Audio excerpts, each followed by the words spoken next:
আজ ৮ ডিসেম্বর নরসিংদীর শিবপুর পাক হানাদার মুক্ত দিবস। ৭১ সালের ডিসেম্বরে তৎকালীন শিবপুর থানার পুটিয়ার যুদ্ধ ছিল পাক হানাদার বাহিনীর সাথে মুক্তিযোদ্ধাদের দুঃসাহসী সম্মুখ যুদ্ধ। এদিনে বেঙ্গল রেজিমেন্টের বীর সেনা মজনু মৃধার নেতৃত্বে পাক বাহিনীর পুটিয়া ক্যাম্পে চতুর্মুখী আক্রমণ চালায় মুক্তিযোদ্ধারা। গোলাগুলির এক পর্যায়ে তারা দখল করে নেয় পাক বাহিনীর ক্যাম্প। মুক্তি বাহিনীর কাছে পরাজয় মেনে সেদিন নরসিংদীর অভিমুখে পালিয়ে যায় হানাদার বাহিনী। নরসিংদী প্রতিনিধি লক্ষণ বর্মনের তথ্য ছবিতে ডেস্ক রিপোর্ট। তখনকার নারায়ণগঞ্জ মহকুমার শিবপুর ছিল রাজনৈতিক সচেতন এলাকা, মুক্তিযোদ্ধাদের এক গুরুত্বপূর্ণ ঘাঁটি। যুদ্ধের শুরু থেকে বাম দলের নেতা মুক্তিযোদ্ধা সংগঠক আব্দুল মান্নান ভূঁইয়ার নেতৃত্বে মুক্তিযোদ্ধারা শিবপুরে পাকবাহিনীকে প্রতিনিয়ত চাপে রাখে।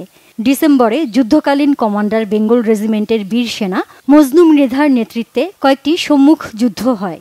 এদিনে মুক্তিযোদ্ধাদের একটি দল পাকবাহিনী পুটিয়া সংলগ্ন ক্যাম্পে চতুর্মুখী আক্রমণ চালায়, দখল করে নেয় পাকবাহিনীর ক্যাম্প। পুটিয়ার যুদ্ধে গুরুত্বপূর্ণ ভূমিকা রাখেন এফএফ বীর মুক্তিযোদ্ধা কমান্ডার সাদেকুর রহমান। রণাঙ্গনে শহীদ হন কমান্ডার সাদেকুর রহমান সরকার ও সহযোদ্ধা মিয়ার উদ্দিন।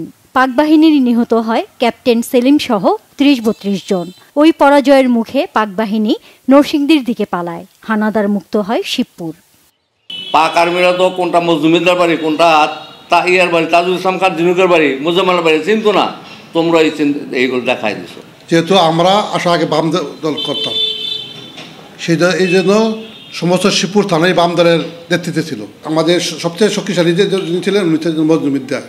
প্রথমে আমরা আনুষ্ঠানিকভাবে পাইলট হাই স্কুলে মুক্তিযুদ্ধের প্রশিক্ষণ নেওয়ার শুরু করি। ৭১-এর ২৫শে মার্চ শিবপুর পাইলট স্কুল মাঠে তখনকার বাম প্রগতিশীল নেতা আব্দুল মান্নান ভূঁইয়ার নেতৃত্বে মুক্তিযুদ্ধের প্রথম পতাকা উত্তোলন করা হয়। এর সাথে যুক্ত ছিলেন পাকিস্তানি সেনা সদস্য শিবপুরের সন্তান যুদ্ধকালীন কমান্ডার মজনু মৃধা। ব্যাংকার ছিল আমার সাথে, ফজলুর রহমান ছিল কানা অর্ডার।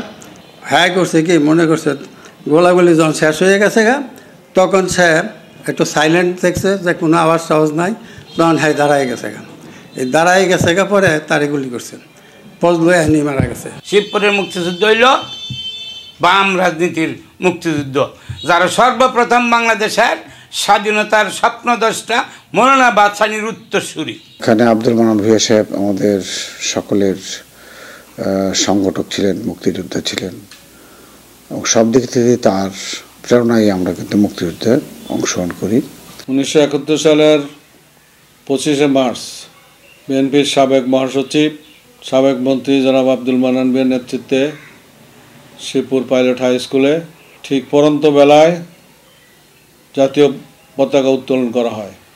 শিবপুরের মজনু মৃধার নেতৃত্বে ১১ ডিসেম্বর নরসিংদীর টেলিফোন এক্সচেঞ্জটি উড়িয়েও দেন মুক্তিযোদ্ধারা। পরদিন ১২ ডিসেম্বর সকালে সংঘটিত হয় নরসিংদীতে শেষ যুদ্ধ। Bangla vision news desk.